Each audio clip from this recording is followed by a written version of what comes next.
Attention, the following broadcast has been approved by OutcatsedOC.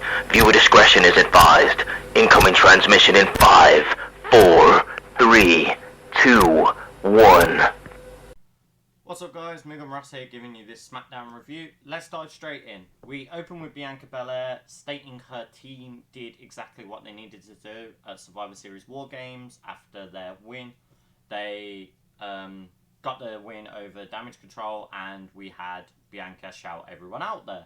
So shouting out Becky for coming in, showing up, showing out, especially because it's on a completely different brand for her, being from Raw, and it was a Smackdown team.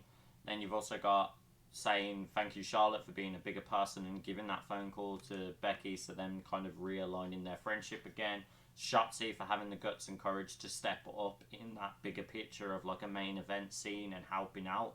And Bianca then states, I'm not done. My war hasn't even finished with Damage Control. I'm still going for EO because the EO's cashing and making Bianca only hold the belt for like under 2 minutes. And then yeah, you have Shotzi and Charlotte also come out when Damage Control are giving their promo saying like, look, if you want to get back to me, I've beat you twice. If you want to get another title shot, Bianca, you have to go through all the Damage Control. Which she's like, yeah, cool, run it. Who wants it? Oscar, you want it? Kyrie, you want it? Like, who wants it? And obviously she didn't say Dakota because Dakota's still injured. She can't do it at the current moment. But yeah, I just found this a really interesting one where they all had a fight. It all broke away. I think what's really weird was Bayley not being there, but that comes into play later on. Yeah, the match, no match really starts there. They just kind of pull away from each other. And then the match that we actually start SmackDown with is the Brawling Brute Butch versus Bobby Lashley. I loved this. I thought this match was great. It really set up Butch's kind of solo run, especially the fact that Brawling Brutes have left him now. He even says in a backstage segment after he gets interviewed that he doesn't care about the Brawling Brutes anymore. He needs to focus on him. He hasn't heard from Sheamus. He doesn't understand why Ridge did what he did. So yeah, it builds into this storyline. I'm really looking forward to seeing where it goes, what happens now. And we will follow on from there and see potentially if Butch becomes a solo act. If he is going to focus on him and he is still worried about the numbers game, especially because Pretty Deadly jumped, had an argument with him, they had a fight and Pretty Deadly won that fight and she screamed at him, you'll be alone. I don't think he'll be alone. I think he'd bring Tyler Bate and bring British Strong Style back in his way he would want to. And I'm here for that. I kind of really want that. I want to see where the progression goes from there.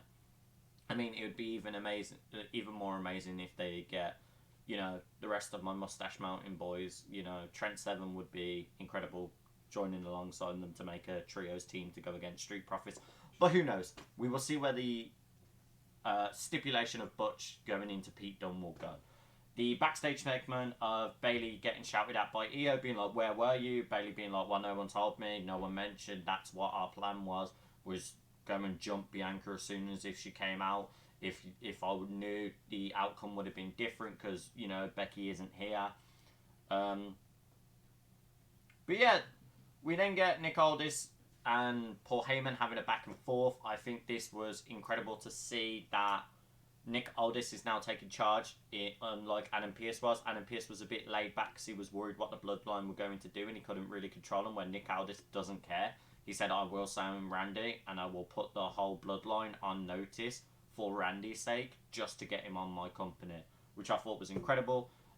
Even asked Paul Heyman, what are you going to do about it? Because, you know, this is your verbal notice to tell Roman, because all communications have to go through Paul Heyman. And he was like, whatever I can do to stop it. And we see where the progression of that goes by the end of the show.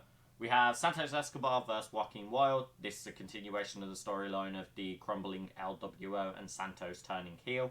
Awesome to see Joaquin Wilde get some solo action. They really highlighted a lot of his moveset there. He did an incredible like front flip from the top row, cannonball-esque flip. I don't know what move it is or what to call it, but it looked so good. He also did quite a nice rolling DDT. But in the end, Santos hit the Phantom Driver, got the win.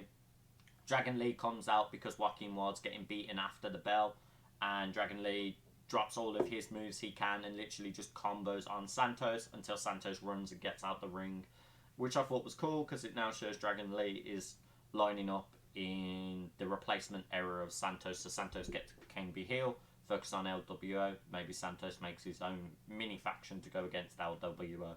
We will see where that progresses, but I liked it. I think it was a good entertaining part of the match. We then get Nick Aldis being interrupted in his office again with an unwanted guest of Adam Pearce this time, arguing over the rumours of, oh, you're trying to sign Randy Orton, even though Randy Orton's like a Raw Monday Night Legend and he was with me before the injury happened. You're just going to do me like that?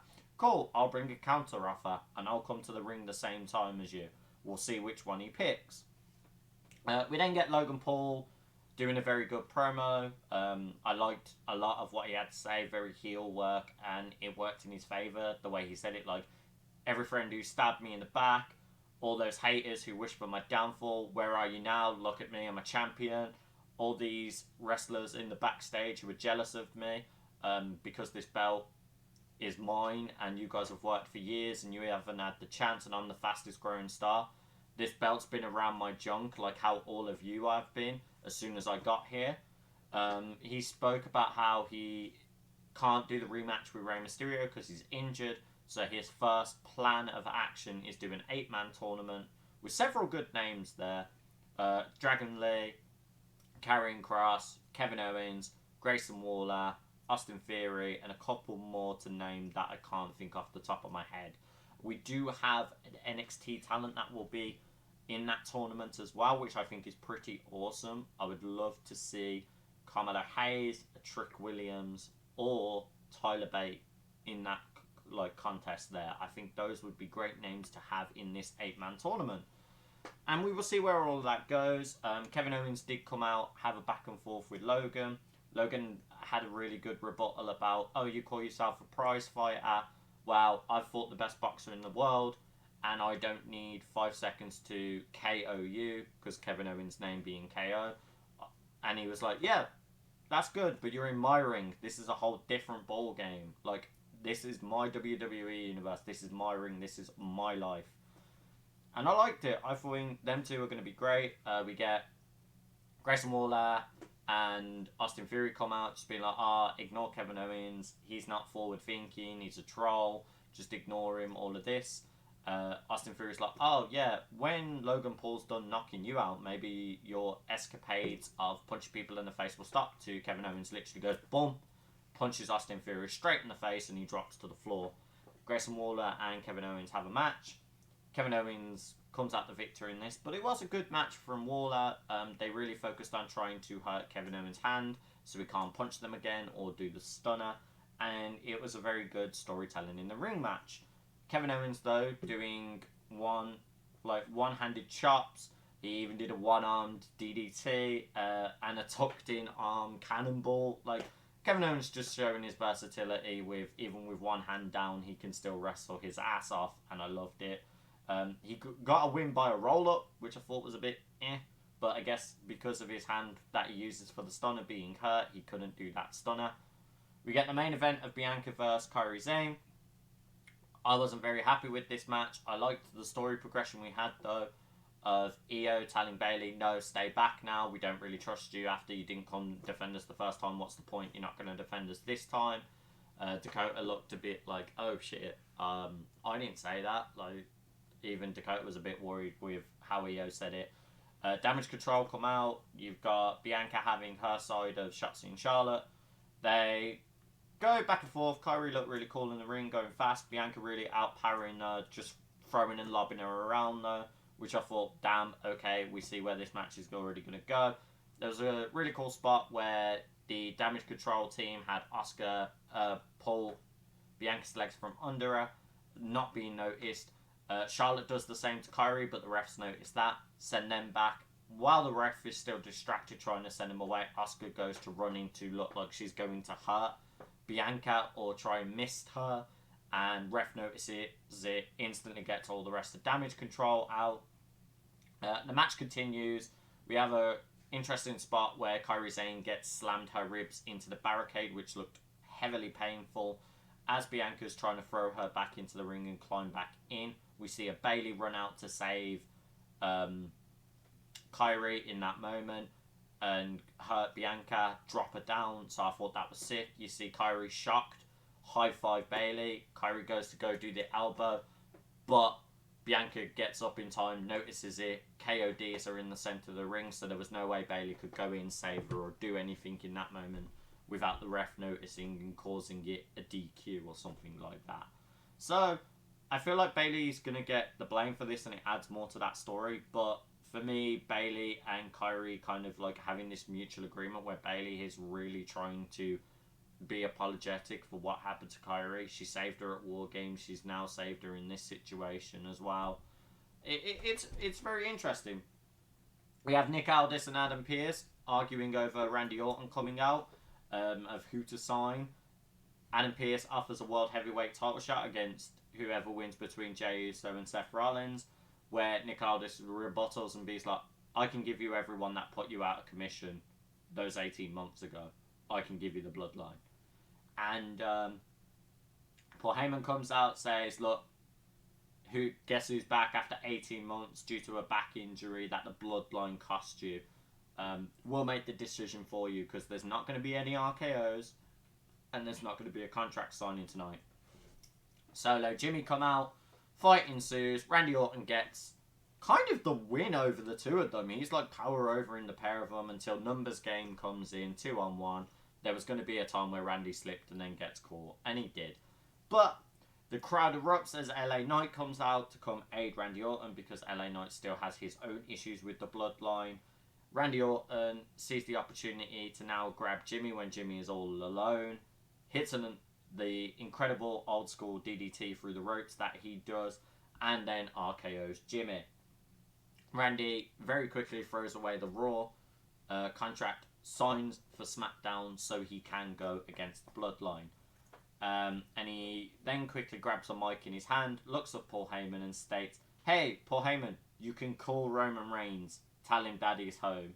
I think that was pretty cool, sick promo stuff, like Randy Orton just being Randy Orton, being back. I loved every moment of it. And then Randy Orton being Randy Orton, we can never have too much of a nice thing. As Nick Aldis and him are celebrating, Randy Orton just quickly RKOs him. And that's how we ended the show. I loved this Smackdown for the Randy Orton segments and the Pete Dunne segments. I was a little bit gutted of how they're holding Damage Control. I feel I'm still sour after Survivor Series thinking Damage Control should have won. And you made them look even weaker now that Kairi Sane got quite easily beaten by Bianca Belair there. Hopefully this gets fixed. Hopefully they get some wins down the line. And Io shows she's still a strong champion, Damage Control or no Damage Control. Let me know what you guys thought. If you liked the video, don't forget to subscribe, like and comment, and hit the bell notification for any time we drop a new review or our podcast episodes go live. Thanks for watching. I'll catch you on the next one.